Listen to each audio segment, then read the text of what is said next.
तो क्या पढ़ रहे थे हम लोग? हाँ, जनरल साइंस में हम लोग पहले सेल के बारे में देख रहे थे। इसके अलावा भी कल जो मैंने आपको दो तरीके बताए थे, एक क्वेश्चंस जो व्यावहारिक जिंदगी से आता है और एक क्वेश्चंस जो होते हैं वो सब्जेक्ट एक्सपर्ट निकालते हैं। तीसरा और पहलू है उसका, वो है करंट अफेयर्स वाला।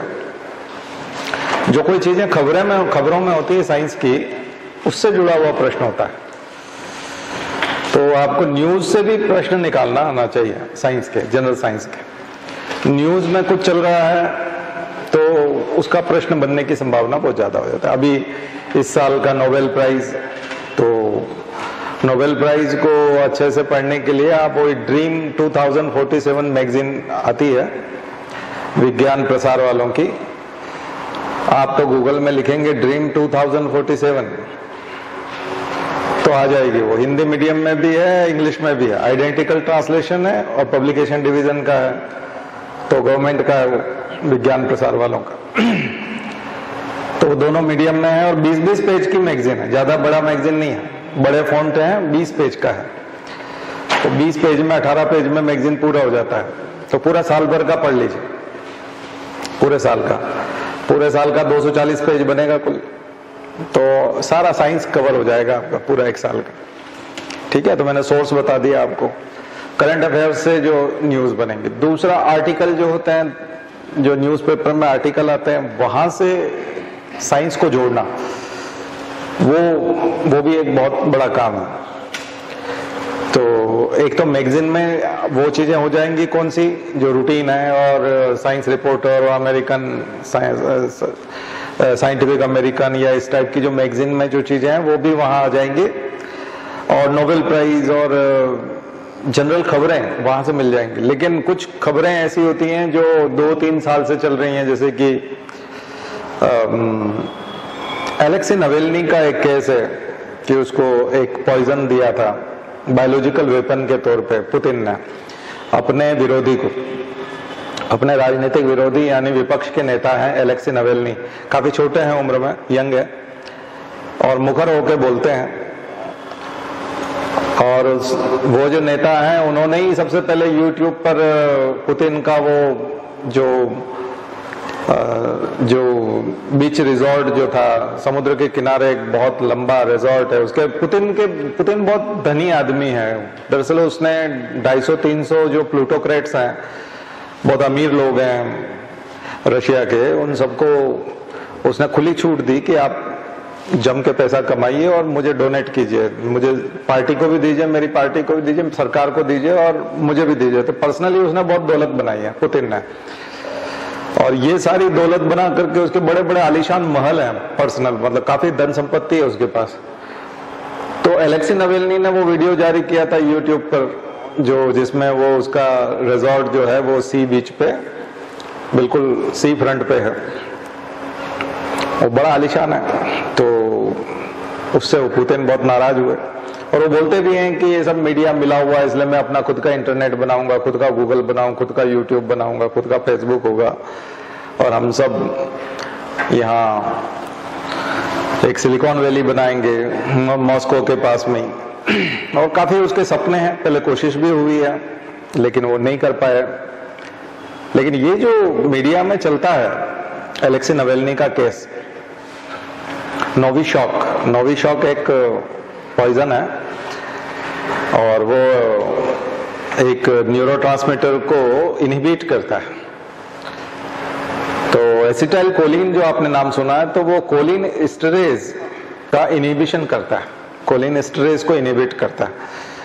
तो उससे नर्व कंडक्शन की प्रॉब्लम आ जाती है और धीरे धीरे डेथ हो जाती है। बाद में जर्मनी में उसका इलाज चला, और जर्मनी में केस भी चल रहा है उसका, और इंटरनेशनल कोर्ट ऑफ जस्टिस में भी गया, और काफी चीजें हुई है, काफी खबरों में रहा है नोविशॉक। अब नोविशॉक तो हो गया केमिस्ट्री, क्योंकि वो एक केमिकल है, और उसको पॉइजन दिया गया, उसको तत्काल जो है फ्लाइट से उतारा गया, एयरपोर्ट से सीधा उसको हॉस्पिटल ले जाया गया और उसको नोविशॉक के इंजेक्शन लगा दिया कि इसका इलाज होना है, ये परेशान है, बीमार है। तो पुतिन तो कुछ भी कर सकते हैं। तो राजनीतिक विरोधियों को वो भी तानाशाही करते हैं और राजनीतिक विरोधियों को बख्शते नहीं। तो डेमोक्रेसी तो नहीं है, रशिया में डेमोक्रेसी तो नहीं है और गुंजाइश भी नहीं है अब उसकी, क्योंकि विरोधियों को छोड़ते नहीं है। तो शी जिनपिंग भी सेम करते हैं और कई सारे, रजब तैयब एर्दोगान भी यही करते हैं, इजिप्ट वाले। तो ये अब दुनिया भर में जो डिक्टेटरशिप चली है ना, वो अपने विरोधियों को किसी भी हद तक जाकर के खत्म करते हैं और जनता को बड़ा अच्छा लगता है कि ये बहुत पावरफुल आदमी है, ये किसी को छू नहीं करने देता। तो जिस दिन जनता, आम जनता में से जैसे जैसे बारी आती जाएगी तो सबकी अलग अलग बारी आती है, तो सबको अच्छा लगता है, बाकी लोग जश्न मनाते हैं, क्योंकि एक साथ तो किसी की आती नहीं है। तो जिस दिन एक साथ समस्या आएगी तब उसमें दिक्कत आएगी, क्योंकि जो स्वतंत्रता संघर्ष लड़े गए हैं और इतना तमाम राजा महाराजाओं के चंगुल से छूट करके, उपनिवेशों से निकल करके जो देश आजाद हुए हैं तमाम, उन्होंने अपने अपने कॉन्स्टिट्यूशन बनाए। तो इसलिए तो नहीं बनाए थे कि कोई आकर के फिर से जो है वो गुलाम बना ले, ये तो डेमोक्रेसी को एंजॉय करने के लिए ही बनाए गए थे। लेकिन दुनिया जा रही है उस तरफ। अमेरिका उसकी बात करता है, लेकिन उसमें जब ट्रंप आता है तो फिर वहां वही चीज हो जाती है और वो डबल स्टैंडर्ड लगता है फिर।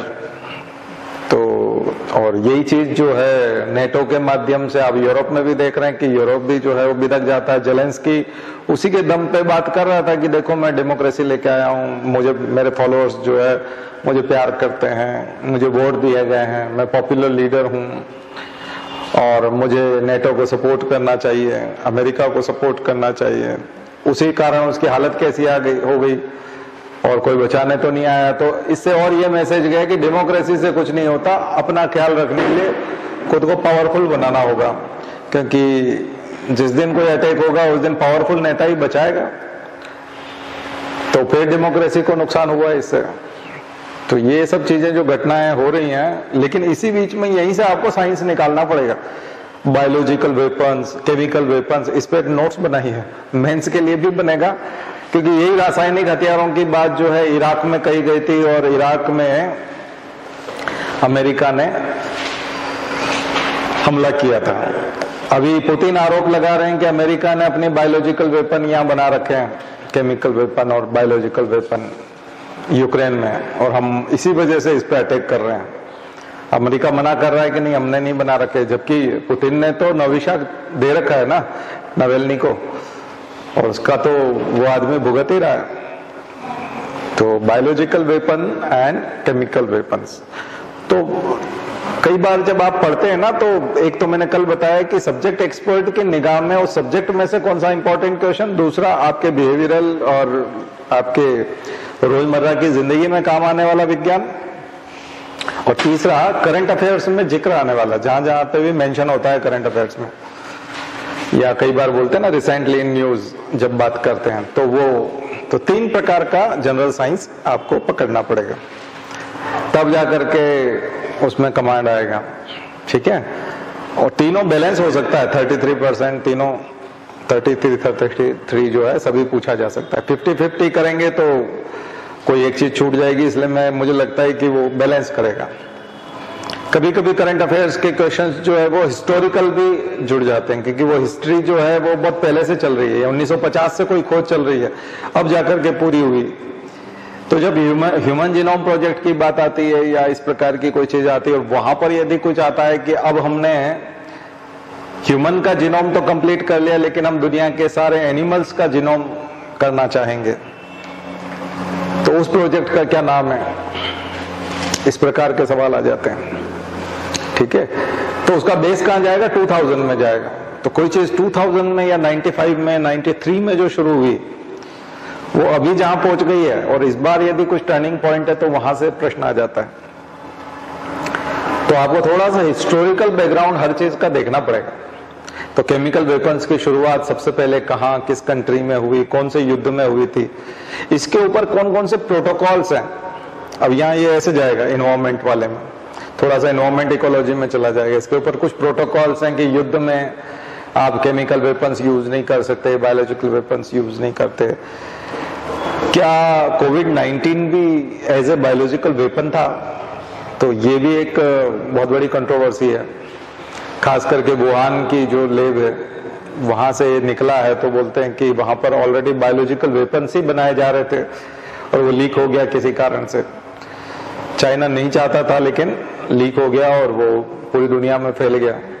तो ये तबाही इसी वजह से आई, क्योंकि एक बायोलॉजिकल मर्स और सार्स की जब बात आई थी तब भी यही बात आई थी, और बर्ड फ्लू आया था तब भी बात आई थी। ठीक है, तो जब भी H1N1 की बात आती है या इस प्रकार के किसी भी प्रकार के ये जो स्वाइन फ्लू, बर्ड फ्लू, इस प्रकार के जो वायरल डिजीजेस की जब बात आती है तो यही आता है कि ये क्या बायोलॉजिकल वेपन है, किसी कंट्री ने साजिश के तहत हमारे यहाँ भेजा है, ये आता है। निपाह वायरस, तो बायोलॉजिकल वेपन्स के टाइप्स, उनके काम करने का तरीका, और क्या होता है कि बायोलॉजिकल वेपन में नेचुरल मीडियम अपने आप मिलता है ना, उसको किसी को क्रिएट नहीं करना पड़ता। अब वायरस तो एक बार फैल गया तो उसके बाद लोग अपने आप फैलाएंगे, उसके लिए तो युद्ध लड़ने वाले को तो यहाँ आना नहीं पड़ता बाद में, है ना। और वो अगर पहले से वैक्सीनेशन करके और वो तैयार रहता है तो वो अपना बचाव कर सकता है, और अपने लोगों को पहले से वो लॉकडाउन कर सकता है, लोगों को ट्रेवल को, इंटरनेशनल ट्रेवल को बैन कर सकता है। तो ऐसा चाइना ने किया भी था, काफी हद तक किया था, और मॉर्टेलिटी भी बहुत हुई।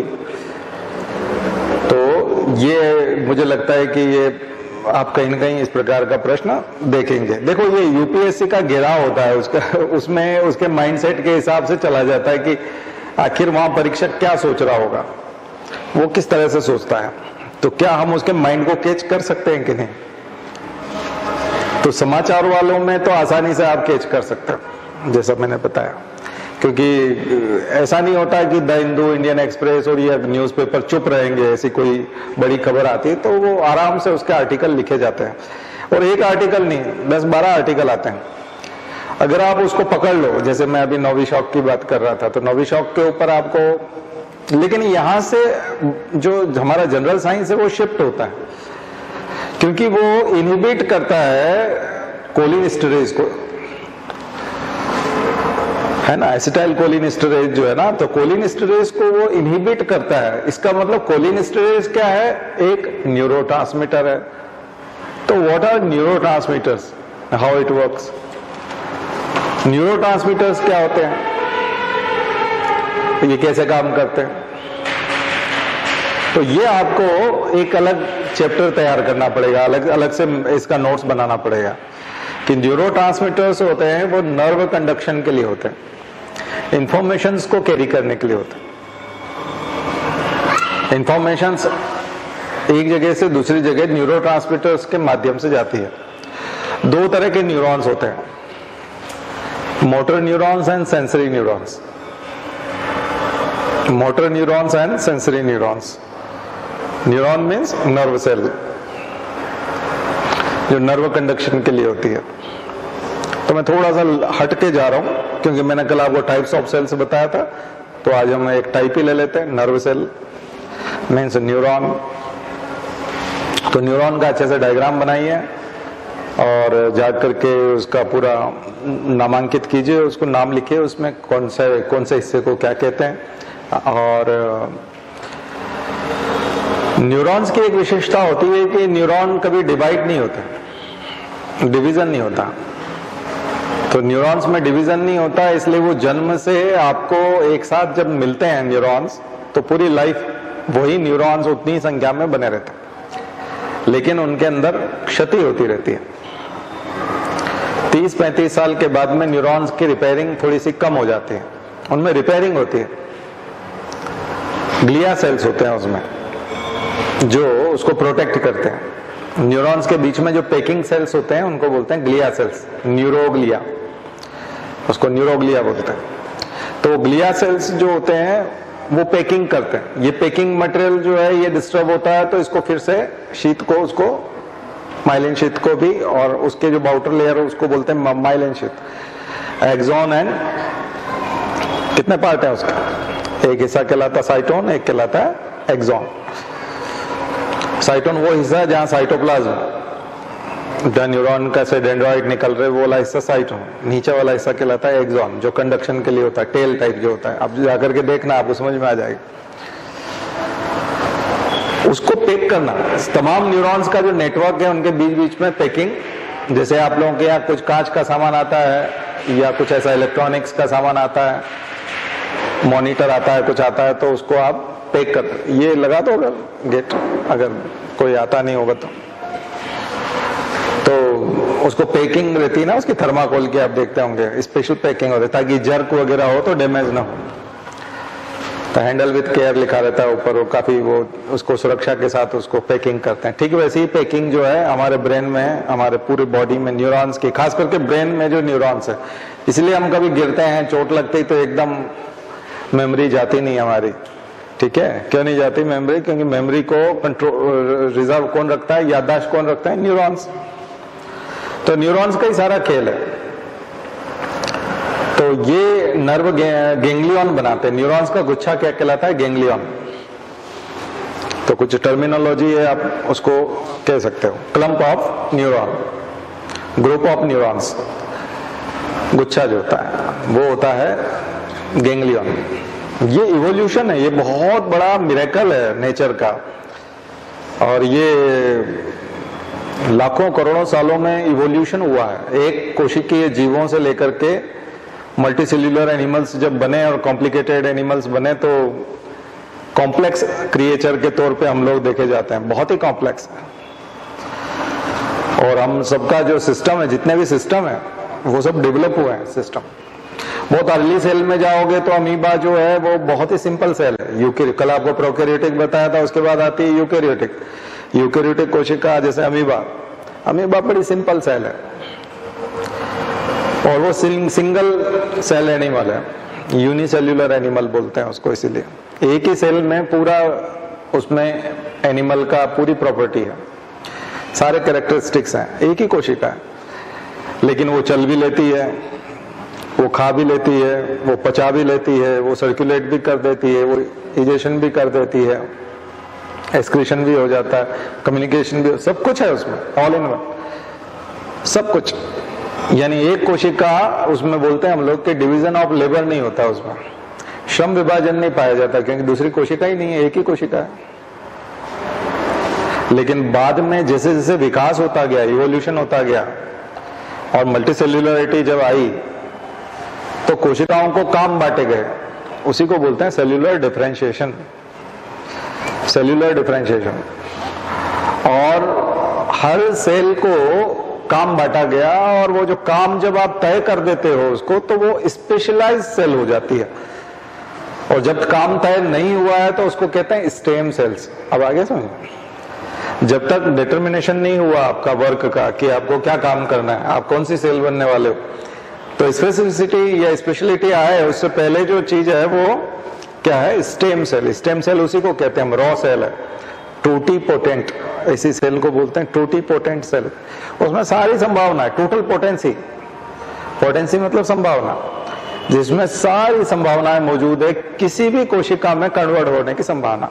जैसे किचन में हम आटा गूंथते हैं, तो आटा जो डब्बे में होता है, गेहूं का आटा अगर हम देखें, तो हमारे डब्बे में जो गेहूं का आटा बना हुआ है वो स्टेम सेल की तरह है एक तरह से। अब उसको गूंथने की प्रक्रिया से उसका कौन सी रेसिपी, क्या बनना है, रोटी बनना है, पराठा बनना है, पूड़ी बनना है, पापड़ बनना है, उसका हम क्या बनाने वाले हैं, उसका अगर शक्कर या गुड़ का घोल मिला करके ये कर देंगे तो पकौड़ी बन जाएगी मीठी वाली, और कुछ बन जाएगा, है ना, और मठरी बन जाएगी मीठी वाली, और कुछ, और अगर आप उसको और कुछ कर दोगे तो हलवे में कन्वर्ट कर सकते हो, उसको किसी में भी कन्वर्ट किया जा सकता है। यानी बहुत सारे उसके फंक्शन शुरू हो जाते हैं। तो वो आटा जो है वो स्टेम सेल की तरह है। आपको समझ में आ गया? क्योंकि अभी उसमें तय नहीं हुआ है कि बनना क्या है। तो स्टेम सेल का मतलब अब हमेशा क्लियर हो जाएगा आपको। स्टेम सेल का क्या मतलब? Raw cells, totipotent cell and original cell, जिसमें अभी काम का निर्धारण नहीं हुआ है, डिटर्मिनेशन ऑफ वर्क अभी स्टार्ट नहीं हुआ है। इसका मतलब प्रोटीन सिंथेसिस के लिए डीएनए का एक सेगमेंट जिम्मेदार होता है, जिसको हम जीन कहते हैं। डीएनए का वो सेगमेंट जो एक पर्टिकुलर प्रोटीन बनाता है, वो क्या कहलाता है? जीन। जीन की डेफिनेशन सिस्ट्रॉन भी कहते हैं उसको, और सामान्य भाषा में हम उसको जीन कहते हैं। इसका मतलब जीन्स में अभी सारे जो डीएनए, पूरा का पूरा डीएनए जो है, पूरा क्रोमोसोम कोशिका का पूरा डीएनए अभी एक्टिव है। लेकिन स्पेसिफिक रीजन अभी डिटरमाइन नहीं हुआ है कि केवल तुम काम करोगे। बाकी स्विच, अगर हमको केवल ये फैन ऑन करना है तो यहां पे कम से कम 15 फैन लगे हुए हैं, और हमको केवल ये फैन ऑन करना है तो हम केवल इसी का स्विच ऑन करेंगे, तो केवल ये चलेगा। ऐसे प्रत्येक कोशिका में सारे स्विच हैं, पूरे शरीर को बनाने के स्विच है, पूरे शरीर को बनाने के स्विच। लेकिन जब वो न्यूरॉन सेल बनेगा, जब वो न्यूरॉन बनेगा, नर्व सेल बनेगा, तो डीएनए के उस स्विच को ऑन किया जाएगा, तो एक ही जीन एक्टिव होगा। इसलिए बोलते हैं one gene one enzyme theory, because of all enzymes are proteins. जितने भी एंजाइम है वो सब क्या है? प्रोटीन। तो वन जीन वन प्रोटीन, एक जीन एक प्रोटीन, उसको बोलते हैं one gene one enzyme theory. एक शॉर्ट नोट लिख लीजिएगा, आपको काम आएगा परीक्षा में। एक जीन का मतलब एक एंजाइम होता है, एक जीन का मतलब एक प्रोटीन होता है, केवल वही ऑन होता है, बाकी सारे स्विच ऑफ रहते हैं। मसल सेल बनेगी तो मसल सेल का जो प्रोटीन है वो ऑन हो जाएगा मसल सेल में, और वो जीन ऑन हो जाएगा, बाकी ऑफ रहेंगे, लेकिन उसमें संभावना तो सारी है। तो स्टेम सेल वो कहते हैं जिसमें कोई भी स्विच ऑन नहीं किया गया है, इसलिए स्टेम सेल जो है प्रिजर्व किया जाता है। अम्बिलिकल कॉर्ड को, किसी बच्चे का अम्बिलिकल कॉर्ड जो होता है, नया बच्चा जैसे ही पैदा होता है तो उसका अम्बिलिकल कॉर्ड प्रिजर्व कर दिया जाता है, बोलते हैं स्टेम सेल बैंक, उसको बोलते हैं स्टेम सेल बैंक। उसको आप जीन बैंक भी कह सकते हो एक तरह से, उसका ऑल्टरनेटिव नाम। क्योंकि आप क्या वाकई में क्या प्रिजर्व कर रहे हो, उससे जीन से तो बनाओगे, क्योंकि फिर बाद में आप उसके स्टेम सेल लोगे और पर्टिकुलर जीन को एक्टिवेट करोगे, स्विच ऑन करोगे उसका, तो वो प्रोटीन बनने लग जाएगा, वो एंजाइम बनने लग जाएगा। तो क्या बहुत सारी चीजें होंगी। अब आपको स्टेम सेल थेरेपी समझ में आ जाएगी, जीन थेरेपी एक तरह की, क्योंकि ये तो टारगेटेड जीन थेरेपी होगी ना, किसी एक चीज को टारगेट कर रहे हो आप। और इसी घटना को जब भ्रूण बढ़ता है, भ्रूण की उम्र जब वो मोरुला में जाता है, तो उसके अंदर अंदर डिटरमिनेशन बढ़ता जाता है। उसके जो शुरू में जो प्रिजम्पटिव एरिया है भ्रूण के, वो बाद में रियल वर्क करने लगते हैं, और गेस्ट्रुलेशन में जाकर के तो वो एक्टोडर्म, मेसोडर्म, एंडोडर्म 3 लेयर बन जाती हैं, और काम पूरी तरह से निर्धारित हो जाता है कि अब ये कोशिकाएं यही बनाएंगी, है ना। तो उनको और टर्मिनोलॉजी में जानते हैं तो organiser cells, inducer cell, induction cells, ऐसा कहते हैं कि प्रेरणा देने वाली सेल्स, है ना। तो स्पेसिफिक होता जाता है, धीरे धीरे धीरे स्पेसिफिक होता जाता है। पहले जैसे किसी एक आदमी को, ठेकेदार को बुलाओगे आप, तो बोलेगा मैं पूरी शादी का ठेका लेता हूं। तो पूरी शादी का ठेका लेने के बाद में उस आदमी ने फिर किसी को टेंट का ठेका दिया। अब टेंट के ऊपर ही डेकोरेशन भी होना है, तो टेंट वाले ने फिर डेकोरेशन वाले को ठेका दिया। अब आ रहा समझ में? तो ये ठेका जो है वो समय के बाद बढ़ता जाता है। 2 महीने का जो भ्रूण होता है उसमें अभी बड़ा कॉन्ट्रैक्ट हुआ है 3 महीने के भ्रूण में फिर आगे और बड़ा कॉन्ट्रैक्ट होगा। सबसे पहले एक हिस्सा होगा कि जो सिर बनेगा वो एक बड होगी, और उस सिर के यहाँ पर एक काला धब्बा आ जाएगा जो फ्यूचर में जाके आंख बनाएगा। तो एक काला, वहां की सेल्स ऑर्गेनाइज होगी, और वहां के स्टेम सेल अपनी टोटीपोटेंसी खो देंगे, वो ओलिगोपोटेंट हो जाएंगे और फिर प्लूरोपोटेंट हो जाएंगे। यानी पर्टिकुलर किसी एक प्रकार की पोटेंसी उसमें आ जाएगी कि इसको आंख बनाना। अब आंख बनाना तय हुआ, लेकिन अभी आंख में कॉर्निया अलग है, रेटिना अलग है, लेंस अलग है। ये तय होने के लिए फिर कुछ कोशिकाओं में ये तय होगा कि देखो अब सुनो, अब क्या है, तुम्हारा आंख बनाने का काम है, लेकिन तुम केवल रेटिना बनाओगे। तो वो ट्रांसक्रिप्शन यानी प्रोटीन सिंथेसिस जो होगी, उसमें केवल वही वाली प्रोटीन सिंथेसिस होगी। कौन सी? रेटिना वाली। तो वो कोशिकाएं सिर्फ रेटिना बनाएंगी। फिर रेटिना जब बन रही होंगी तब उसमें रॉड्स और कॉन सेल्स होंगी, तो रोडोप्सिन और आयोडोप्सिन और वो सब बनाते हैं। तो वो फिर वो आएंगे, फिर वापस आएंगे, कहेंगे कि आपको केवल रॉड सेल्स बनानी है, इनको कॉन सेल्स बनानी है। तो ऐसे स्पेशलाइजेशन बढ़ता जाता है। इसको बोलते हैं सेल्यूलर डिफरेंशिएशन। कोशिकीय विभिन्नीकरण, जो आपने टाइप्स ऑफ सेल्स पढ़ा ना, तो उसको कहा जाता है सेल्यूलर डिफरेंशिएशन। और एक सीमा ऐसी आती है कि भ्रूण में सब कुछ तय हो चुका है कौन क्या बनाएगा, तो अब आप कोई बदलाव नहीं कर सकते। ऐसे समय में कोई थेरेपी करना चाहता है तो अब तो सब तय हो चुका है ना। तो ऐसी जो थेरेपी होती है उनको बोलते हैं एंटीनेटल थेरेपीज। एंटीनेटल थेरेपीज जो भ्रूण के बहुत अर्ली स्टेज में रिपेयरिंग की जाती है, एम्ब्रियो को अर्ली स्टेज में रिपेयर किया जाता है, और जो डायग्नोसिस होता है वो कहलाता है एंटीनेटल डायग्नोसिस। एमनियोटिक फ्लूइड लिया जाता है और एमनियोटिक फ्लूइड में टेस्ट किया जाता है कि क्रोमोसोम्स या जीन्स की स्थिति कैसी है, और क्रोमोसोमल एबेरेशन तो नहीं है, नंबर ऑफ क्रोमोसोम की प्रॉब्लम तो नहीं है, एक्स्ट्रा तो नहीं है, डिप्लॉइडी, ट्रिप्लॉइडी, पॉलीप्लॉइडी ये सब तो नहीं है, प्रॉपर है, हेल्दी क्रोमोसोम्स हैं, नंबर्स एग्जैक्ट हैं। कम ज्यादा होंगे तो फिर बच्चों में प्रॉब्लम आएंगी, down syndrome, Klinefelter syndrome, Turner syndrome, Patau syndrome, cri du chat syndrome, तो कई प्रकार के सिंड्रोम्स होते हैं, उनको बोलते हैं हम लोग क्रोमोसोमल एबेरेशंस, जेनेटिक डिसऑर्डर्स हो सकते हैं।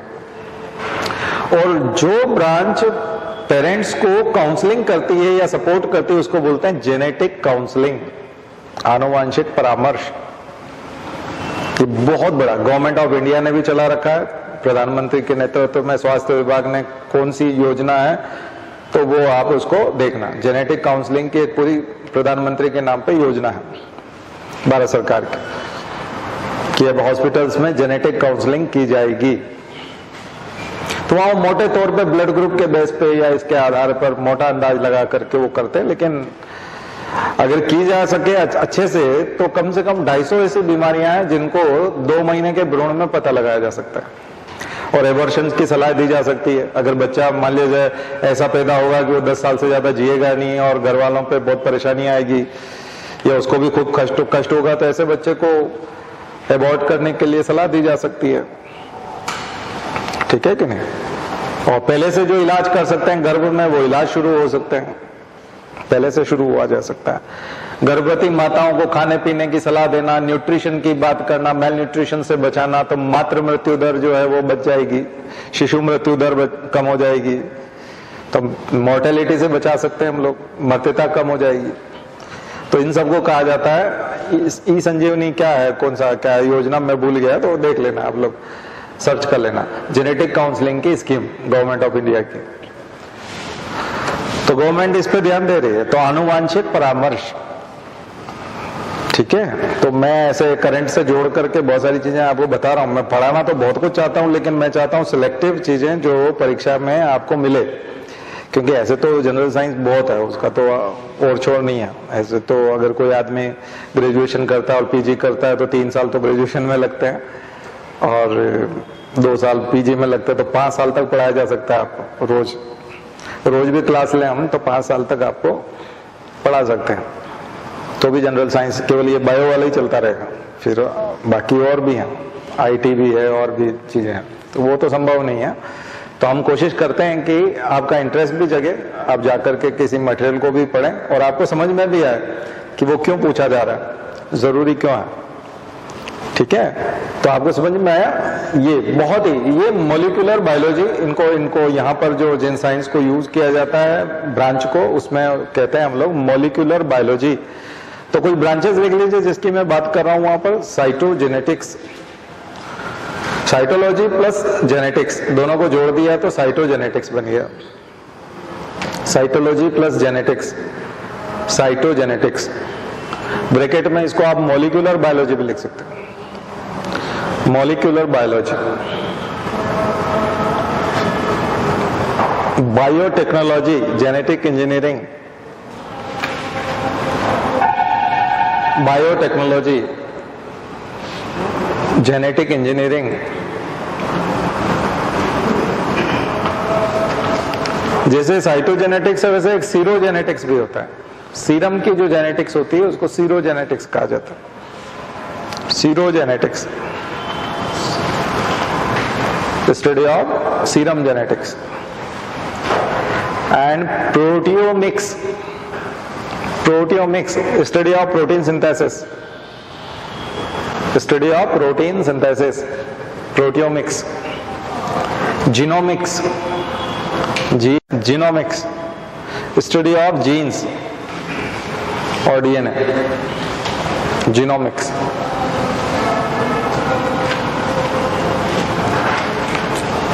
फोरेंसिक साइंस, अगर आप क्रिमिनोलॉजी से जोड़ देंगे और अगर न्यायालय से जोड़ देंगे, जुडिशरी से जोड़ देंगे और पुलिस और कोर्ट और ये सब बीच में आ जाएंगे तो ऐसी चीजें कहलाती है फोरेंसिक साइंस, न्यायालयीन विज्ञान, फोरेंसिक साइंस।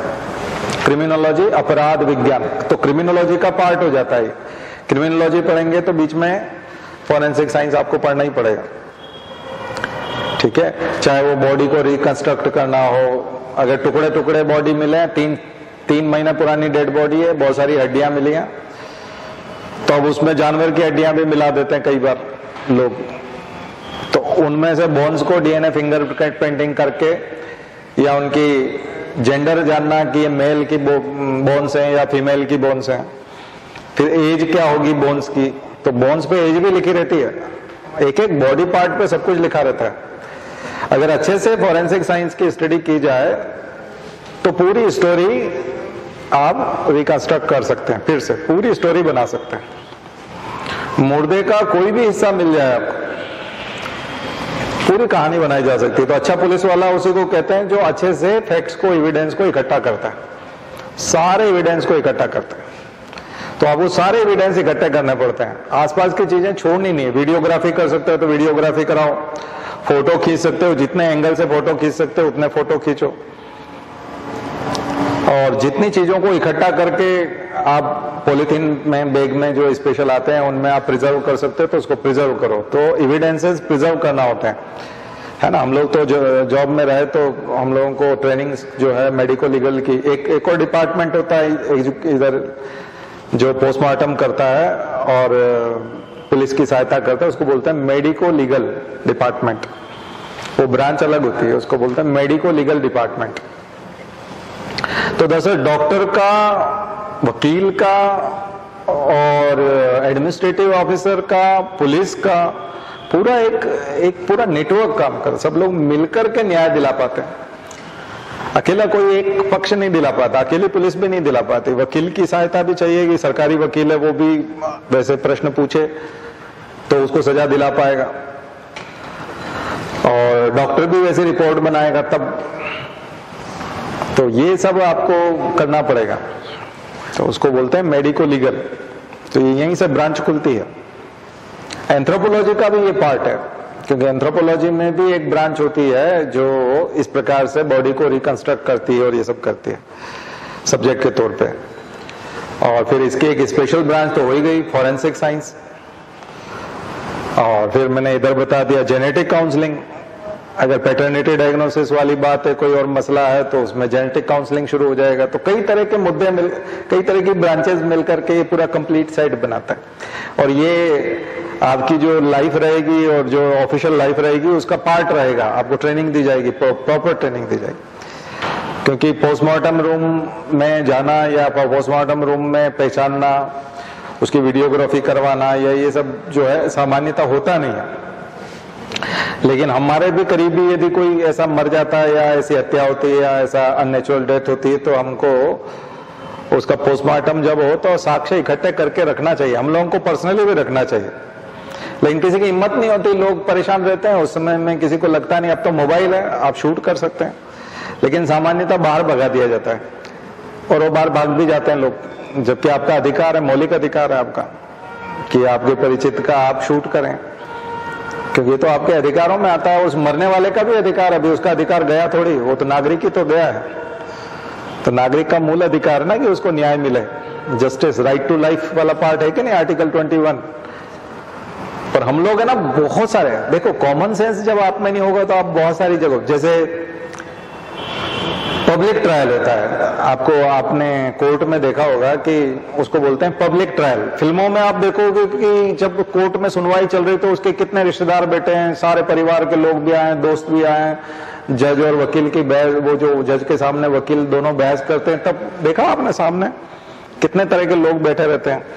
लेकिन असली जिंदगी में आप जाओगे कोर्ट में तो वहां बैठने का इस प्रकार की कोई व्यवस्था नहीं होती। आप यहाँ के कोर्ट में जाओ या कहीं, कोई नहीं बैठ पाता जज के सामने, सब बाहर जाओ। जज भी इशारा कर देता है, वकील भी बोलते हैं बाहर जाओ, बाबू लोग भगा देते हैं। वहां एक जवान रहता है, पुलिस वाला जो सुरक्षा में रहता है, वो भी भगा देता है।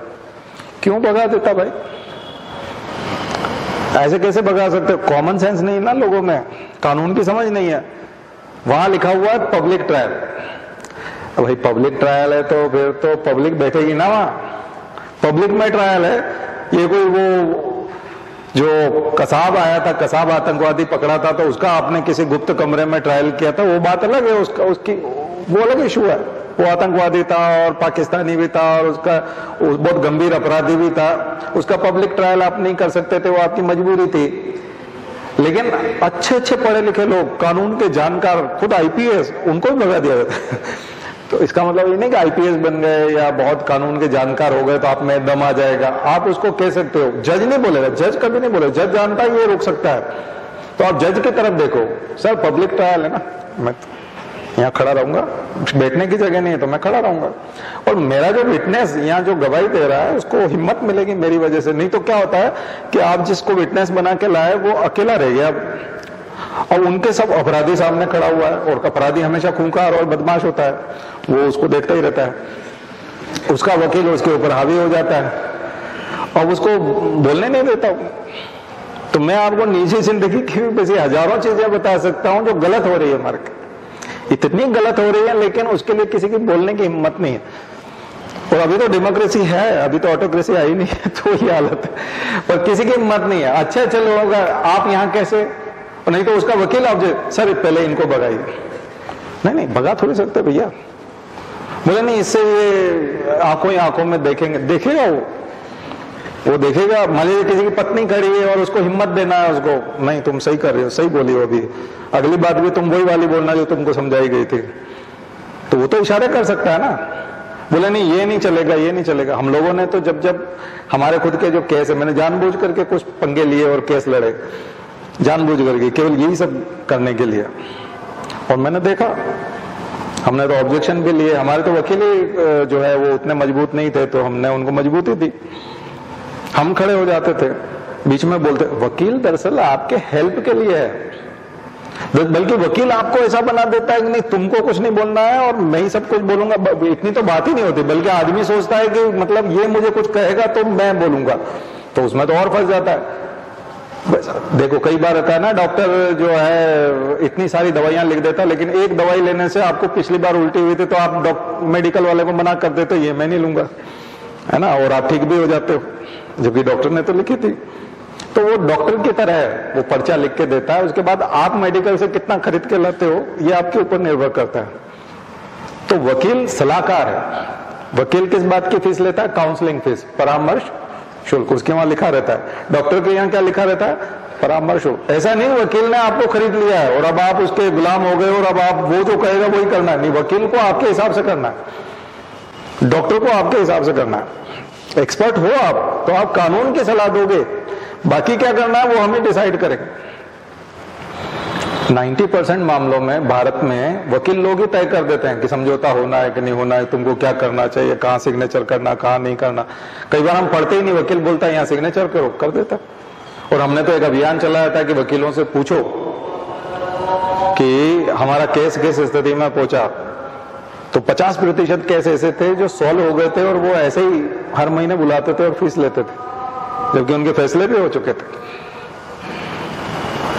हमको लोगों ने आके बताया, हमने कहा तुम कुछ मत करो, अपने वकील से अपनी केस का प्रेजेंट स्टेटस मांगो, अभी जाकर के उससे फाइल मांगो कि मेरी फाइल दो तुम, और अगली तारीख का मैं अपनी फाइल देखना चाहता हूं। तो उसमें फैसला पड़ा हुआ था, फैसला हो चुका उसका, पर वकील बताता ही नहीं। 21 मई की तारीख है, 21 मई को आदमी गया मान लिया जाए और कहा कि मेरी फाइल मुझे दिखाओ, तो उसको बताया गया कि 21 मई की तारीख है, जबकि 2 साल पहले फैसला हो चुका उसका और वो जीत भी गया, लेकिन उसको वो बताता ही नहीं। अब तो ऑनलाइन पड़ा हुआ, लेकिन लोग ऑनलाइन कहां देखते हैं।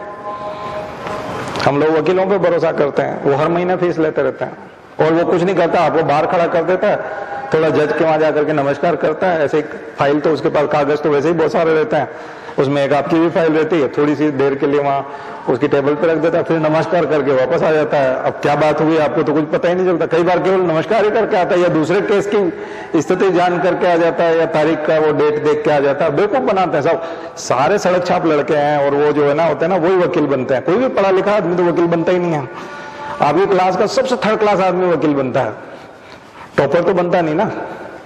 जो स्ट्रगल करता है वो जाके LLB परीक्षा होकर भी तो वहां देखना बाहर किसका पेपर है आज LLB का, बाहर जो साइकिल स्टैंड और बाइक और कार लेकर के जो पेपर देने आते हैं उनकी शक्लें देखना, सब 90% उचक्के होते हैं वो सब, या वो जो इधर वो बधाई के पोस्टर लगे रहते हैं दाढ़ी वाले और वो वाले सब, वो सारे गुंडे।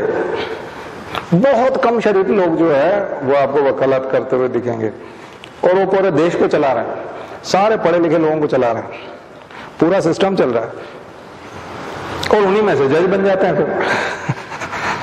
तो जज की हालत भी उससे ज्यादा अच्छी नहीं, जुडिशरी हमारी पूरी खत्म है और हम लोग उनके द्वारा संचालित होते हैं और वो भगाते हैं और हम भाग जाते हैं बाहर, जबकि हमको वहां खड़े रहना है, अपने विटनेस को ताकत देना है और हमारा विटनेस फिर हॉस्टाइल हो जाता है। उसी को बोलते हैं गवाह का बदल जाना, गवाह बदल जाता है। तो आपके फेवर में फैसला कैसे आएगा? तो अपने हमेशा अपने विटनेस को हिम्मत दीजिए जब कभी भी। आज जो मैं बात बताने जा रहा हूं ये बहुत काम की, पहले भी मैंने कई सारी क्लास में बताई है। FIR जब लिखवाओ तो FIR आप अपनी लैंग्वेज में लिखवाओ, पुलिस वाले की लैंग्वेज में नहीं होनी चाहिए। उसको बोलो जब वो टाइप कर रहा है, अगर टाइप कर रहा है तो उसको देखो, बोलना स्क्रीन इधर करो, क्या टाइप कर रहे हो मुझे दिखना चाहिए। वो आपको दिखाता ही नहीं, ये हाथ से लिख रहा होता है तब भी मुझे दिखाओ, मैं सिग्नेचर नहीं करूंगा, दूसरी लिखो तुम। ये क्या लिखा तुमने? ये थोड़ी FIR है, ये आवेदन ही नहीं है मेरा, मैं ये थोड़ी कहना चाह रहा हूं। सारा गेम वही हो जाता है, पहले ही दिन गेम हो जाता है सारा का सारा। उसको कौन सी धारा लगनी है, उसको छोड़ना है, अंदर करना है, नहीं करना है, उससे पैसे वसूल करने हैं। पहले ही फोन पे बात कर लेता हूं, कई बार वो आपसे ही फोन मांगता है सामने वाले का, उसका नंबर है। तो कई पुलिस वाले जो है वो थोड़े से उतने स्मार्ट नहीं होते, उनको ये नहीं पता होता कि मुझे पता लगाना चाहिए नंबर इसका, वो उसी से बोल देते कि इसका नाम क्या है, अच्छा नीरज है, तो क्या इसका नंबर है नीरज का? बोले नहीं, नीरज का नंबर तो मैं अभी कई बार वो खुद लाके भी दे देता है उसको, बोले मेरे पास तो नहीं लेकिन मैं लाके देता हूँ। उसको मालूम नहीं है, उससे सेटिंग करेगा, पैसे की सेटिंग करता है। वो बोलता तू लंबा जा रहा है, बहुत भयंकर मामला है, इसमें तू बच नहीं पाएगा, तो कहे तो मैं बचा दूं 50,000, 1 लाख, 2 लाख, मामला जैसा है वैसे उसके पैसे हैं। उसके बाद फिर वो आपकी शिकायत लिखता है, उसमें वो पूरी गुंजाइश रखता है कि इसमें कौन सी बस जाते ही जमानत हो जाएगी 1,000 2,000 रुपए में, और ये और कुछ नहीं करना है, और वो लैंग्वेज वो तय करता है। और उस लैंग्वेज में आपकी लैंग्वेज होनी चाहिए। वहां देखिए आप लोग जाकर के उसको, आपके साथ जो घटना हुई वो पूरी लिख रहा है कि नहीं। मैंने आपको एक उदाहरण बताया था कि घर के अंदर अगर आपकी पिटाई हो गई और घर के बाहर यदि पिटाई हुई है तो दोनों में ही अंतर हो जाएगा। गेट पे खड़े हो आप और वो बोल रहा है कि मैं ये ऐसे पीट के चला गया गेट पे, तो उसकी जमानत हो जाएगी। तो वो कहोगे नहीं ये गेट खोल के अंदर आया और मुझे पीटा, तो जमानत नहीं होगी, वो गैर जमानती हो जाएगा। अंतर समझ में आया? इलीगल ट्रेसपास हो जाएगा। अवैध रूप से आप घर में घुसा है और पिटाई कर दी, मतलब ये हत्या करने की संभावना के बराबर हो जाता है, जान से मारने के बराबर हो जाता है। क्योंकि जो घर में आने की हिम्मत कर सकता है और गेट खोल करके अंदर आ सकता है, इसका मतलब वो हत्या भी कर सकता है। तो उसमें सामने वाले को जमानत नहीं दी जाती है, क्योंकि उसमें उसकी हिम्मत देखी जाती है कि अपराधी की हिम्मत कितनी ज्यादा है। अब हम इस चीज को समझते हैं, वो लैंग्वेज में लूप होल डाल देता है। मेरे साथ मेरे घर पर पिटाई की, तो अब वहां वकील उसी बात को पकड़ ले, घर पर की, घर के बाहर की, वो ऐसे ऐसे करके वो आपको कर देगा और अंततः वो सिद्ध हो जाएगा। तो फिर गवाह कहां से हो गया? घर के अंदर था तो ये कैसे देखता तुमको, ये तुम्हारे घर नहीं। उस समय में वो जो घर के बाहर देख रहा था उसको भी बताओ कि मेरे साथ अंदर चाय पी रहा था और ये इसने देखा था। तो फिर गवाह भी जब बोलेगा कि हम दोनों अंदर बैठ करके चाय पी रहे थे और वो दरवाजा ऐसे मारा उसने और दरवाजा टूट गया और एकदम से खुल गया, और या दरवाजा खुला था तो वो अंदर आ गया और इसको मान लगा मैंने बीच बचाव किया, लेकिन नहीं। यही लैंग्वेज आपकी होनी चाहिए, यही दोनों या तीनों गवाह होंगे या एक गवाह होगा वो भी चलेगा, लेकिन उसकी लैंग्वेज वही होनी चाहिए कि घर के अंदर आया था। अगर दोनों में से एक भी मुकर गया या वकील के दबाव में आ गया, प्रेशर में, तो वो मामला आपका टल जाएगा। तो आपको एफआईआर के बाद में फिर नोट्स बनाने पड़ते हैं। एफआईआर के नोट्स बनते हैं, आवेदन के नोट, आवेदन जो आपने अपने हाथ से लिखा वो भी वही होना चाहिए और एफआईआर की लैंग्वेज भी वही होना चाहिए। उन दोनों में डिफरेंस आ गया तो भी दिक्कत है। और फिर एफआईआर के बाद में जो विटनेस जो गवाही देगा, विटनेस जो लिखेगा, वो भी वही होनी चाहिए। और ये चीज 2 साल बाद भी यदि बुलाया जाए कोर्ट में तो आपको सेम अपनी एफआईआर, आवेदन और विटनेस ने जो बयान दिए थे, ये तीनों स्टडी करके जाना चाहिए। सुबह 11 बजे बुलाया गया तो सुबह 7 बजे से लग जाओ रटने के लिए कि बात क्या थी, और उसको पूरा दिमाग में घुमाओ और उसको भी साथ में लेकर रिवीजन कराओ, साथ में परीक्षा है। ठीक है, उसको रटो। ये कितने लोग करते होंगे, भारत में कितने लोग करते होंगे। आप अपराधी को पकड़ा ही नहीं सकते, जेल हो ही नहीं सकते, उसको फिर कोई नहीं बचा सकता, उसको बचा ही नहीं सकता कोई।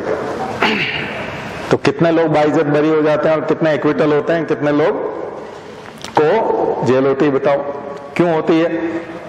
तभी होगी ना जब मामला पूरा फिट बैठेगा। और वो जो गवाह वहां जब खड़ा हुआ है तब उसके लिए वहां खड़े रहो और उसको देखते रहो। सुबह अपना ने क्या तैयारी की, आंखों में देखो उसको हिम्मत दो, नहीं तो वो उसको देख के डर जाएगा, क्योंकि वो भी उसी मोहल्ले में रहता है। हमारे यहाँ विटनेस प्रोटेक्शन एक्ट नहीं है, अमेरिका में तो विटनेस प्रोटेक्शन एक्ट बन गया। मैंने पिछली बार उसके ऊपर लेक्चर लिया था।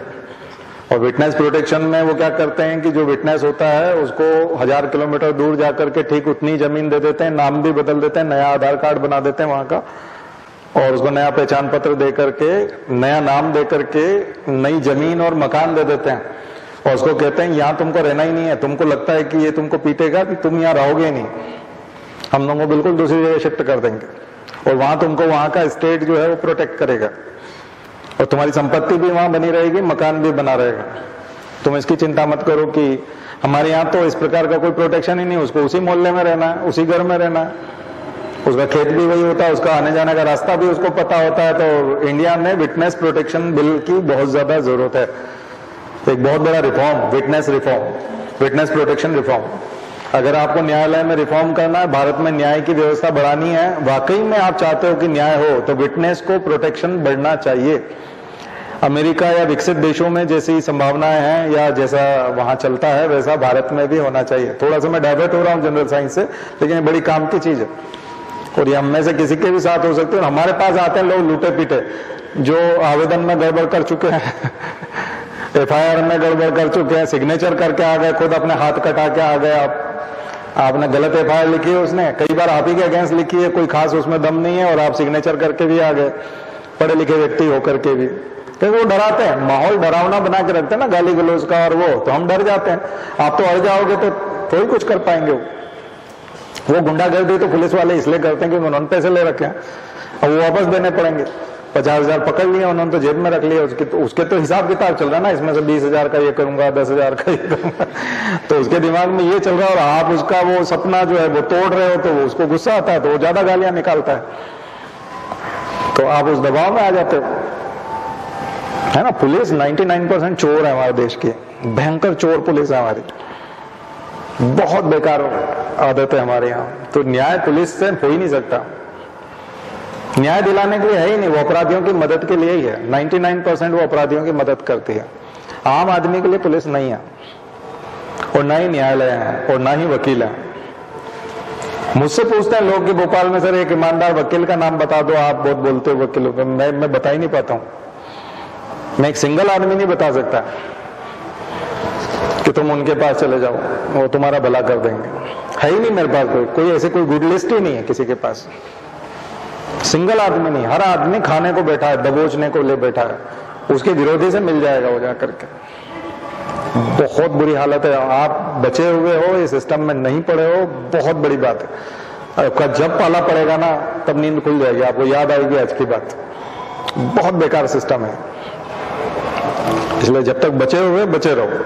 लेकिन कई बार हम तो बचे रहना चाहते हैं लेकिन आफत आ जाती है, हम नहीं चाहते समस्या, लेकिन फिर भी आती है और गले पड़ती है, तो फिर क्या करेंगे?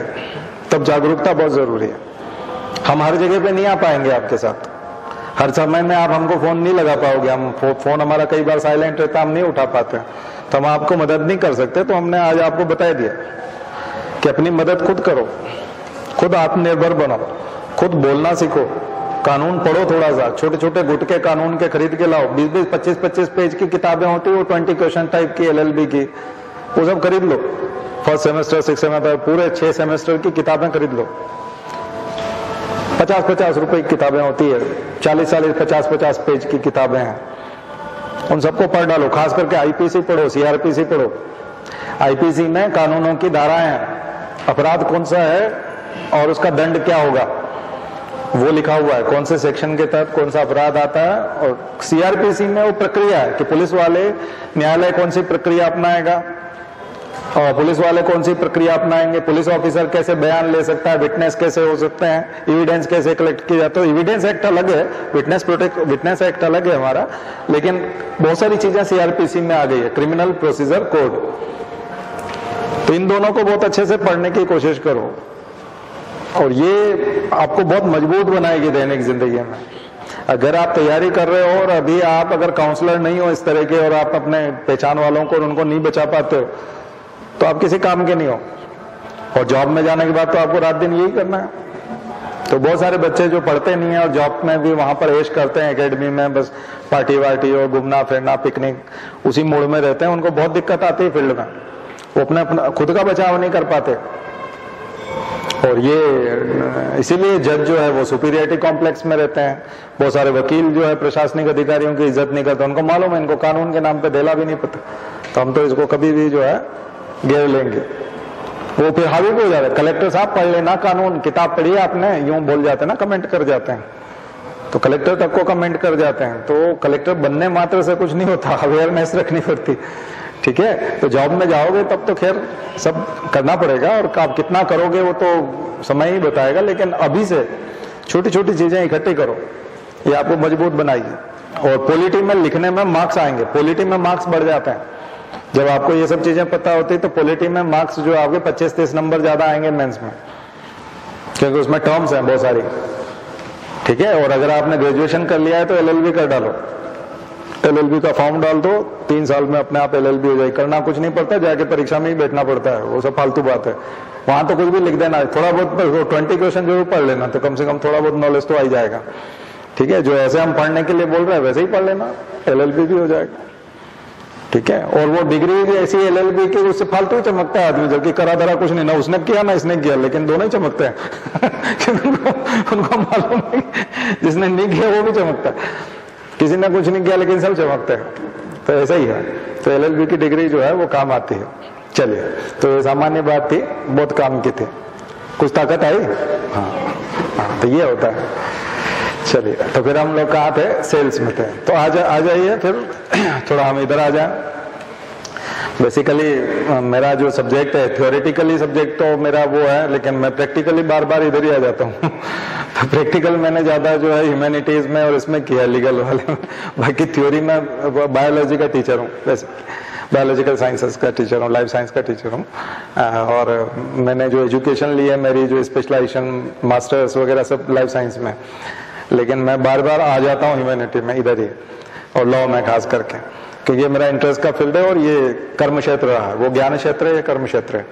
ठीक है, तो और धर्म क्षेत्र में तो हम ही हैं। तो सब है, और कुरुक्षेत्र में उतरते टाइम नहीं लगता हमको। तो सफलता उसी को मिलती है जिसके सारे क्षेत्र मजबूत होते हैं। ठीक है, अर्थ क्षेत्र भी मजबूत होना चाहिए, राज्य क्षेत्र भी मजबूत होना चाहिए, तो सभी तरह के क्षेत्र मजबूत होने चाहिए। इसी को बोलते हैं जनरल स्टडी। ठीक है, आ जाइए। यूकैरियोटिक सेल्स, यूकेरियोटिक सेल्स जब इवॉल्व हुई तो उनमें सबसे इंपॉर्टेंट चीज ये हुई कि प्रोकैरियोटिक कोशिका का जो केंद्रक था उसके चारों तरफ न्यूक्लियर मेम्ब्रेन बन गई।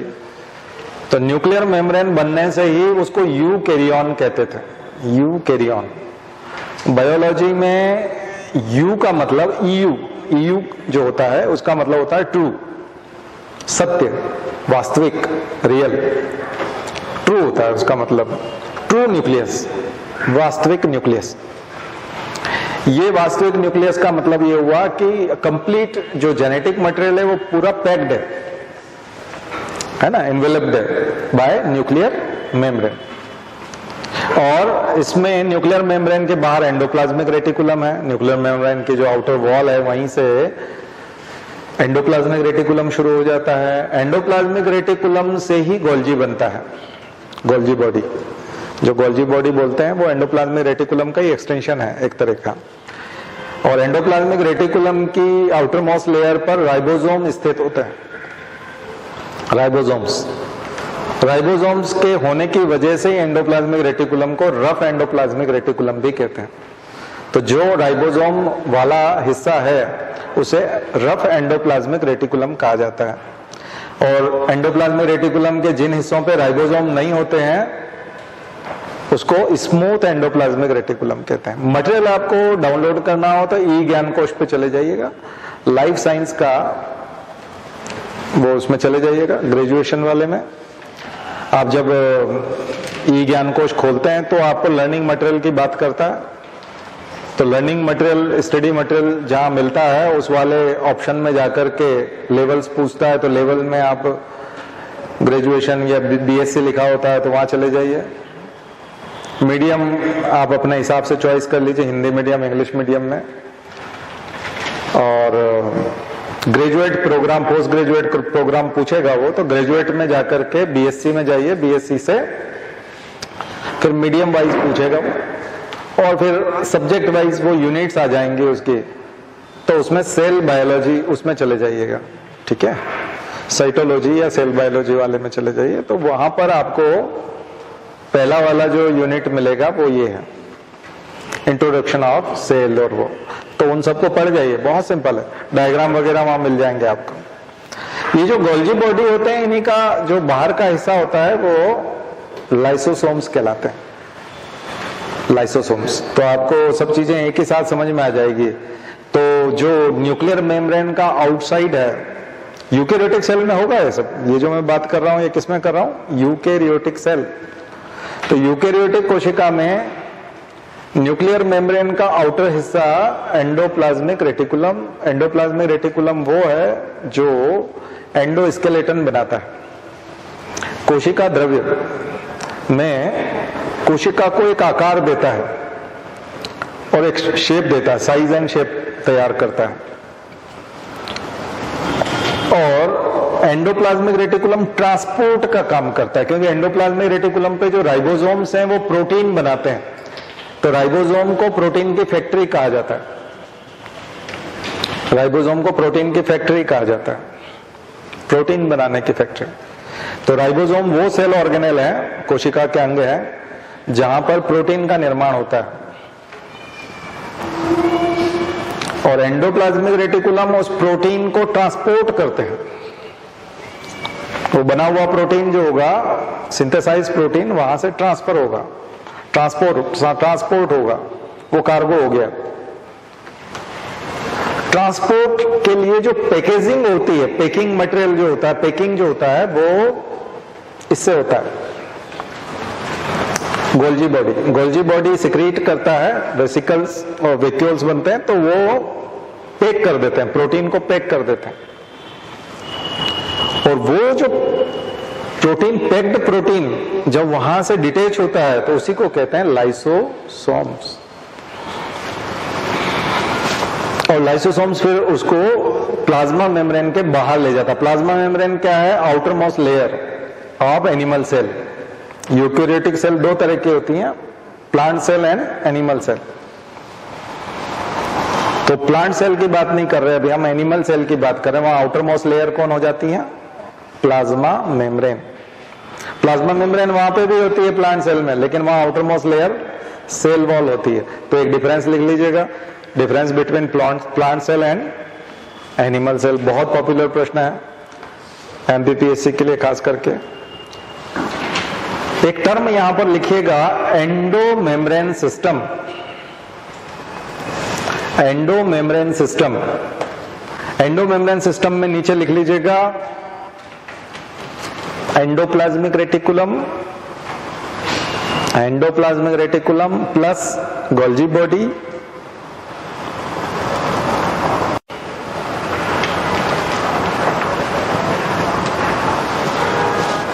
Endoplasmic reticulum plus Golgi body plus lysosome. इन तीनों को मिलाकर के कहा जाता है endomembrane system. This system works between nuclear membrane and plasma membrane. ये सिस्टम कहां काम करता है? न्यूक्लियर मेम्ब्रेन और प्लाज्मा मेम्ब्रेन के बीच काम करता है। लाइसोसोम किससे अटैच होते हैं? प्लाज्मा मेम्ब्रेन से। एंडोप्लाज्मिक रेटिकुलम किससे अटैच होता है? न्यूक्लियर मेम्ब्रेन से। इन दोनों के बीच में पूरा सिस्टम होता है और ये ट्रांसपोर्ट सिस्टम है पूरा देखा जाए तो। एक्सपोर्ट करना, इसका मुख्य काम क्या होगा? Exporting of protein, protein material को बाहर एक्सपोर्ट करना। और ये एक्सपोर्ट करने की प्रोसेस कहलाती है exocytosis, process known as exocytosis. इसी तरह से अगर कोई बाहरी आउटर साइड से अगर कोई चीज आ रही है तो उसको बोलेंगे एंडोसाइटोसिस। बाहर से कोई चीज आ रही है तो उसको बोलेंगे एंडोसाइटोसिस। बाहर भेजने को बोलेंगे एक्सोसाइटोसिस। सॉलिड मटेरियल है तो उसको बोलेंगे फेगोसाइटोसिस। बोथ एंडो एंड एक्सो, वो फेगो हो जाएगा। फेगोसाइटोसिस, सॉलिड बॉल है, सॉलिड अगर कुछ है, और लिक्विड है तो बोलेंगे पिनोसाइटोसिस। पिनोसाइटोसिस। तो अगर मैं कहूं कि एक्सोसाइटोसिस एंड पेगोसाइटोसिस बोथ, अगर मैं ये बोलूं तो ये जनरली प्रोटीन होगा। प्रोटीन का क्या होगा? फेगोसाइटोसिस होगा और एक्सोसाइटोसिस होगा। यानी कि ठोस मटेरियल को बाहर भेजा जा रहा है। आगे समझ, प्रोटीन ठोस होता है तो ठोस मटेरियल को बाहर, प्रोटीन एंजाइम लिक्विड भी हो सकते हैं, ठीक है, पिनोसाइटोसिस भी हो सकता है, लेकिन सामान्यतः ठोस। तो ये थोड़ा सा प्रैक्टिस करिएगा। अभी कोरोना के संदर्भ में ACE2 रिसेप्टर, यहां पर इंपॉर्टेंट करंट अफेयर से जुड़ेगा। ACE2 रिसेप्टर्स, ACE2 रिसेप्टर्स पढ़ लीजिएगा इसको जाकर के, तो आपको साइटोकाइनेज वो समझ में आ जाएगा कि ये क्यों बताया गया। ACE2 रिसेप्टर विशेषता थी वायरस की। कोविड-19 वायरस जो था, ये SARS-CoV-2 जो वायरस था, इसमें जो हिस्सा, चिपकने वाला हिस्सा था जो कि अटैच होगा प्लाज्मा मेम्ब्रेन से, किसी भी कोशिका की प्लाज्मा मेम्ब्रेन से अटैच होगा, खास करके आपके सांस के माध्यम से आपके शरीर में पहुंचेगा, और मुंह के या सांस के माध्यम से जब शरीर में पहुंचेगा तो लंग्स में जाकर के अटैक करता था, गले में से शुरू करता था। तो ये सबसे पहले प्लाज्मा मेम्ब्रेन से अटैच होता था। और प्लाज्मा मेम्ब्रेन में जो जी प्रोटीन है, प्लाज्मा मेम्ब्रेन में जी प्रोटीन जो होता है वो उसको पहचानता, रिकॉग्नाइज करता था। तो ACE2 रिसेप्टर्स को रिकॉग्निशन मिल जाता था। और ACE2 रिसेप्टर्स जो है वो उसको पहचान लेते थे, किसको? कोरोना कोविड-19 का जो SARS-CoV-2 को पहचान लेते थे। उसको पहचानने के बाद में उसके जेनेटिक मटेरियल को वहां एंट्री मिल जाती थी। तो वो जो एंट्री जाती थी इंफॉर्मेशन, यहां मैं थोड़ा सा आपको बता दूं, वो होती है प्राइमरी मैसेंजर जो होता है वो साइक्लिक AMP होता है। Cyclic AMP, adenosine monophosphate. तो ये साइक्लिक AMP पहली बार उस ACE2 रिसेप्टर में से जेनेटिक मटेरियल के इंफॉर्मेशन को पहचानता है और उसको कैरी करके न्यूक्लियर मेम्ब्रेन तक ले जाता है। इसको बोलते हैं primary messenger. And secondary messengers जो काम करते हैं वो कैल्शियम आयंस सेकेंडरी मैसेंजर्स के तौर पे काम करते थे। और न्यूक्लियर मेम्ब्रेन जो है वहां पर अब एनिमेशन देख लेना कि how to work primary messengers, cyclic AMP कैसे काम करता है, एंड कैल्शियम आयन कैसे सेकेंडरी मैसेंजर के तौर पे काम करते हैं। तो कैल्शियम आयन सेकेंडरी मैसेंजर तौर पे ऐसे काम करते हैं कि वो उस इंफॉर्मेशन को डीएनए तक ले जाते हैं और डीएनए फिर ट्रांसक्रिप्शन करके, ट्रांसलेशन करके उसके खिलाफ एंटीबॉडी बनाता है। बात समझ में आई? तो एंटीबॉडी बनाने की जो प्रोटीन सिंथेसिस की जो प्रोसेस है वो antibody production means protein synthesis. Antibody protein है, एंटीबॉडी क्या है? प्रोटीन, क्योंकि इम्यूनोग्लोब्युलिन बनते हैं और ग्लोब्युलिन प्रोटीन होती है और ये हमारे इम्यून सिस्टम के लिए काम करती है। तो तरह तरह के इम्यूनोग्लोब्युलिन होते हैं, किसी दिन बताएंगे आपको। इम्यूनोजेनेटिक्स एक ब्रांच और आ जाएगी, इम्यूनोजेनेटिक्स।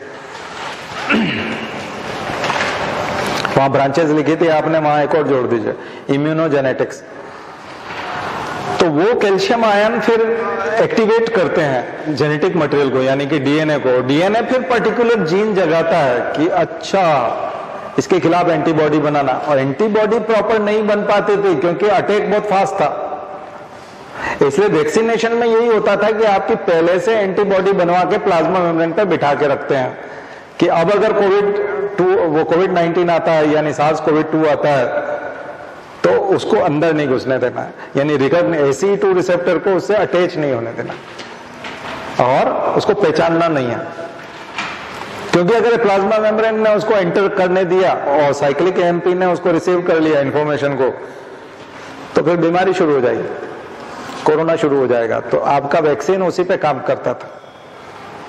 वैक्सीन में उसको एक्टिवेट किया जाता था, कंफ्यूज किया जाता था प्लाज्मा मेम्ब्रेन को कि कोविड आया है, और कोविड का विरोध करने की पूरी तैयारी हो जाती थी। कोविड आपके पास आ गया, शत्रु आपके यहाँ घुस गया और फिर आप युद्ध की तैयारी कर रहे हो तो आप कमजोर रहोगे, युद्ध हार सकते हो, क्योंकि शत्रु के घुसने के बाद आपने तैयारी शुरू की है। वैक्सीनेशन में पहले सारी तैयारी करके रिहर्सल, मॉक ड्रिल हो जाती है कि एनिमी आएगा तब क्या करना है, और आप बिल्कुल शस्त्र लेके खड़े हो और तब वो बॉर्डर क्रॉस करने की कोशिश कर रहा है। तो ऐसे में हमारे जीतने की संभावना ज्यादा होती है। तो वैक्सीनेशन यही था। तो मुझे लगता है कि वैक्सीनेशन, इम्यूनाइजेशन की प्रोसेस क्या होती है ये आप समझ पाए होंगे। हालांकि ये इतना आसान नहीं है खड़े होकर माइक पे बोलना, क्योंकि लोग ग्राफिक्स से समझाते हैं, वीडियो से समझाते हैं तो लोगों के समझ में नहीं आता। लेकिन मैं इसको कहानी के टाइप, आर्ट्स सब्जेक्ट ह्यूमैनिटी को जैसे समझाते हैं ना, पॉलिटी जैसे पढ़ते हैं, वैसे मैं आपको बता रहा हूँ। साइंस ऐसे पढ़ा जा सकता है क्या? नहीं पढ़ा जा सकता। मैंने उसको सरल करने की कोशिश की है।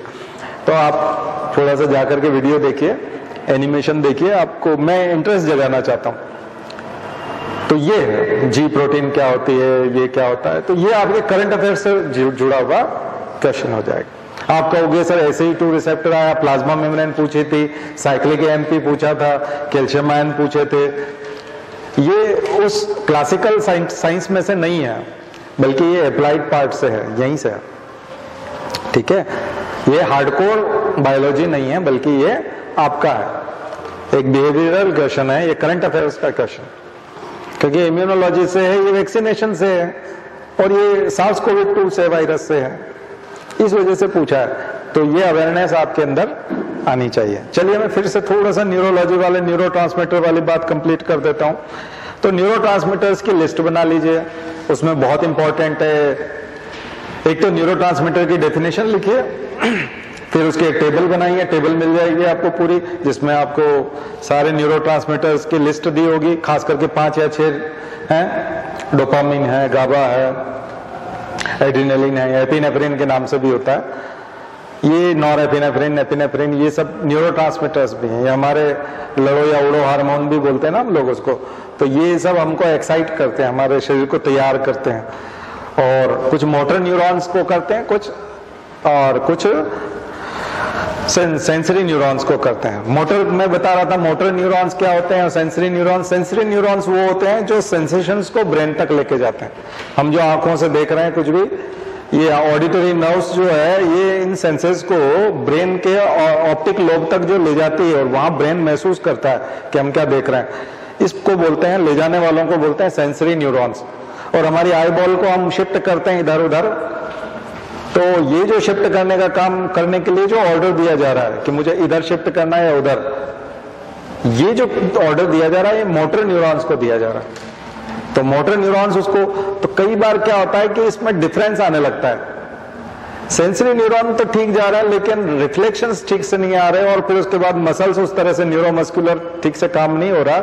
इसका मतलब है कि कहीं न कहीं मोटर न्यूरॉन्स को कंट्रोल करने वाले जो न्यूरोट्रांसमीटर्स हैं वो कम हो गए, उनका डेफिशिएंसी है। तो न्यूरोट्रांसमीटर्स की डेफिशिएंसी होना या उनके फंक्शंस में कमी आना बहुत तरह की हेल्थ इश्यूज लेके आते हैं। पार्किंसन, जैसे डोपामिन कम हो जाएगा तो पार्किंसन हो जाएगा, एल्जाइमर और डिमेंशिया, शिजोफ्रेनिया, ये सारी जो डिजीज हैं ये सब न्यूरोलॉजिकल डिजीज से जुड़ी हुई है, न्यूरोलॉजिकल प्रॉब्लम होती हैं और एज के साथ होती है। 45 के बाद, 50 के बाद तनाव भरी जिंदगी, नींद पूरी नहीं होना, खाना पीना ठीक से नहीं होना, पर्सनल लाइफ में तनाव, वर्किंग लाइफ में आपके टेंशन और प्रॉपर रेस्ट नहीं करेंगे और ये सब करेंगे तो बहुत जल्दी 45-50 के आसपास बहुत सारी बीमारियां घेर लेती है और दिमाग जो है वो साथ नहीं देता। तो इसलिए जिंदगी जो है बड़ा जॉब सेटिस्फेक्शन भी होना बहुत जरूरी है। हमेशा ऐसा जॉब करना चाहिए जिसमें हमको सेटिस्फेक्शन भी मिले, ठीक है, हमको अच्छा लगे। तो आपको आनंद लेना चाहिए, अपने काम में आनंद आना चाहिए आपको। तो जो लोग अपने काम में आनंद लेते हैं, तनाव कम लेते हैं, खास करके करप्शन में लोग जो इन्वॉल्व होते हैं उनको बहुत जल्दी ये बीमारियां घेर लेती है, क्योंकि वही बॉडी साथ नहीं देती। बॉडी अलग बोलना चाहती है, आप अलग करते हैं, तो मन का नहीं होता तो फिर नींद नहीं आती। पैसा तो आ जाता है लेकिन फोर्थ पेपर के हिसाब से मैं आपको बताना चाहूंगा कि वो पैसा आपको जल्दी मार देता है। मकान बहुत अच्छा बना लेते हैं आप, 6 करोड़ का मकान बना लिया, लेकिन 6 दिन नहीं रहे, उद्घाटन हुआ, उसके 6वें दिन विदाई हो गई तो वो फिर ठीक नहीं होता। तो अधिकांश लोगों को हम देखते हैं कि वो आनंद नहीं ले पाते उस जिंदगी का, है ना। बहुत अच्छे कपड़े ले आए लेकिन आप कोई बुलाता नहीं, क्योंकि अखबार में आ गया कि भ्रष्ट आदमी पकड़ा गया। तो आप कपड़े तो बोले थे, सूट बूट सिला लिए, अब किसी के यहाँ शादी होगी तो हम बहुत अच्छे बन के जाएंगे, दूल्हे राजा से हम ही दिखेंगे। लेकिन समस्या ये हुई कि अब कार्ड आने बंद हो गए, बोले बेकार आदमी, चोर है, देश का दुश्मन है। तो इसलिए करप्शन से बचना चाहिए, जिंदगी के लिए भी बचना चाहिए, जिंदा रहने के लिए भी बचना चाहिए, बच्चों के लिए भी बचना चाहिए। और अपनी जिंदगी में इन सबको से बचते हुए जो है, तो इसीलिए ईमानदारी का अपना इम्पोर्टेंस है, ठीक है। स्वास्थ्य के हिसाब से भी बहुत है। फिर आपको तो दोस्त परिवार में पैदा होना पड़ेगा उसके लिए, जहाँ बाप भी लेता था, नाना भी लेते थे, दादा भी, ससुर भी लेते हैं पैसा, और सब चोर हैं और किसी को कोई, सब मोटे खाल के, किसी को कोई फर्क ही नहीं पड़ता है। कोई भी लोग गाली देते हैं बहुत चोर है तो भी वो निकल आते हैं, मुस्कुराते रहते हैं, लोग बोलते हैं अपने पास बहुत पैसा है, मतलब फिर वो कॉन्फिडेंस लाना, मतलब मुझे लगता है आप सब मिडिल क्लास हैं और आप सबके घर में एथिक्स का बड़ा इंपॉर्टेंस होगा, ईमानदारी की बातें की जाती होंगी, माता पिता अच्छी शिक्षा देते होंगे। मुझे नहीं लगता ऐसे चोर परिवारों से आप होंगे। बाकी कुछ हैं हमारे साथ में जो जॉब में थे, उनको कोई फर्क ही नहीं पड़ता, भयंकर चोर है, वो चोर है और इतनी मोटे खाल के हैं, वो हैं। अभी हनी ट्रैप में भी सब हम बोलते थे कि वो बोलते अपना तो है ही नहीं कहीं कुछ नाम वाम, अपनी तो सीडी नहीं बन पाई, उस दिन वो कैमरा ही बंद था, फलाना था, मतलब वो सब है उसमें, वो सब इन्वॉल्व, पर वो इतना बेशर्मी से सब बोल जाते हैं, कोई फर्क ही नहीं पड़ता उनका। हम तो है ही नहीं उसमें, हमारे ऊपर तो आया ही नहीं, हमने तो उधर सेट कर लिया, हमने तो उनको बोल दिया था तो ये हो गया था, उसमें तो ये हमने तो FIR ही बढ़वा दी।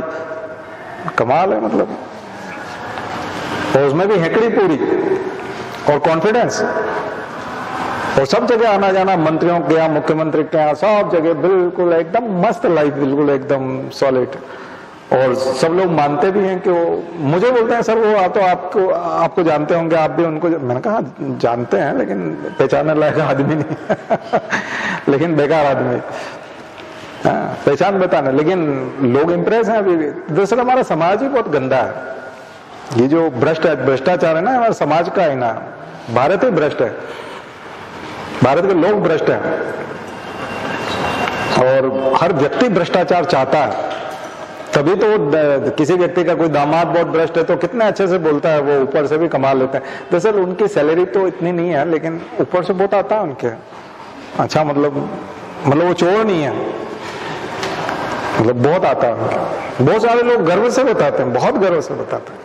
कई लोग छोटी छोटी पोस्ट ज्वाइन करते हैं, रजिस्ट्रार बनते हैं, डिप्टी रजिस्ट्रार बनते हैं, आरटीओ में इंस्पेक्टर है, ये कोई औकात नहीं होती। आरटीओ का इंस्पेक्टर मतलब एक साधारण इंस्पेक्टर, मतलब स्कूल के, प्राइमरी स्कूल के टीचर के बराबर ही सैलरी होती है उसकी।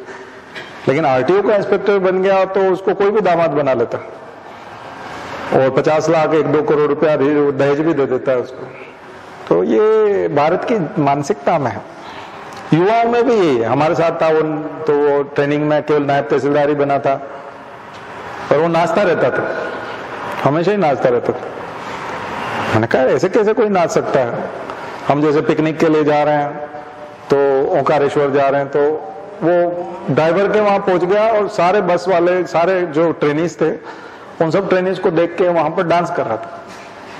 हमने कहा क्यों? फिर मेरे पास आके बोला 1 करोड़ मिलने वाले हैं अपने को मतलब लड़के वाले 1 करोड़ देने वाले हैं, कार भी आने वाली है। आल्टो मिल रही थी उस जमाने में, आल्टो मतलब वाल्टो नहीं, वो ये सेंट्रो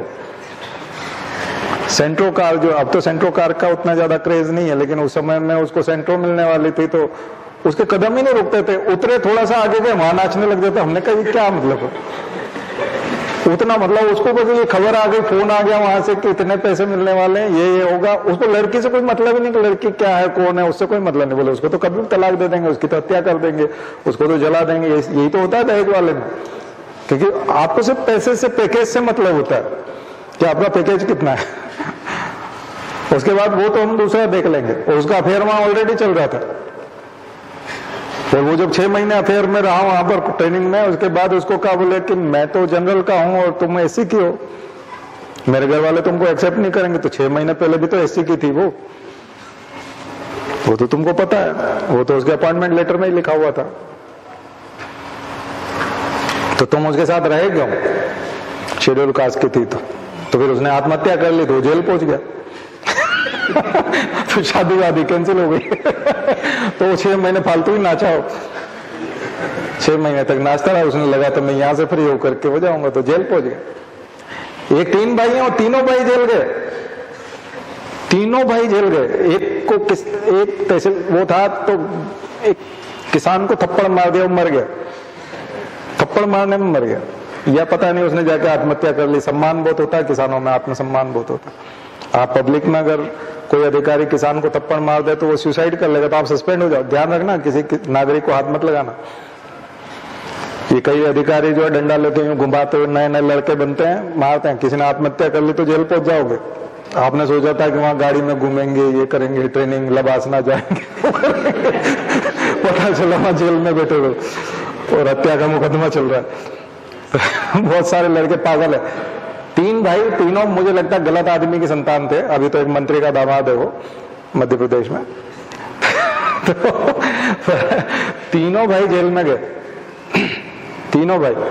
एक वो लड़की के सिलसिले में गया, एक दूसरा किसान को मारा इसलिए गया, और एक और का कोई केस था। ऐसा करके तीनों जेल पहुंच गए। माँ बाप ने पढ़ाई लिखाया था, पीएससी कराया, आईएएस कराया। एक पीएससी से, 2 पीएससी से थे, एक शायद सिविल उधर से था, यूपीएससी। तो ऐसे केसेस होते हैं। ठीक है, कब क्या हो जाए कुछ कहा नहीं जा सकता। और अफेयर में भी पढ़ो तो फिर उसको निभाना, शादी करना उससे, नहीं तो फिर बाद में जेल पहुंचा देगी। व्हाट्सएप चैट रहती हैं, बहुत सारा रहता है, तो ऐसे नहीं हो सकता है ना। ऐसा मजाक नहीं है जिंदगी।